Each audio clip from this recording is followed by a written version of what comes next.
என்ன செஞ்சுக்கிட்டு இருக்கீங்க? திமுக ஆட்சியின் அவல நிலை பாரி. சொல்லுங்க, நீங்க ஏன் இப்படி தண்ணி அடிச்சு படுத்து கிடக்கீங்க ரோட்ல? சாப்பிட காசு இல்லை, அதான் கிடக்கும். கூலி வேலைக்கு போக வேண்டியதானே? கூலி வேலை கொடுக்க மாட்டாங்க. ஏன் 100 நாள் வேலை திட்டத்தில் போக வேண்டியதானே? 100 நாள் திட்டம் கொடுக்க மாட்டாங்க. கட்டிங் மட்டும் எப்படி கொடுக்குறாங்க? கட்டிங் நான் வாங்கி கொடுக்குறேன். காசு எது? காசு கீழே கிடக்கு. கீழே கிடக்கா?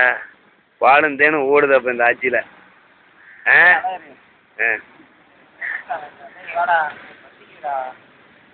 வறுமை கொட்டி கீழே கிடக்கா. நீங்கள் டிஎம்கேயால் பாதிக்கப்பட்டவர் தானே?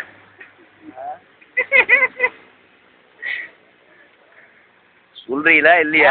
சொல்லியா? ஆமான்னு சொன்னா கொண்டு போய் அங்கிச்சாமியன்ட்ட போட்டு காமிச்சு உங்க ஆளு பிரச்சாரத்துக்கு ஒரு வீடியோ எடுத்துருக்கு அப்படின்னு சொல்லுவேன். இல்லைன்னு சொன்னாலும் கொண்டு போய் காமிச்சிருவேன். இப்படிலாம் நடக்குது நாட்டில்.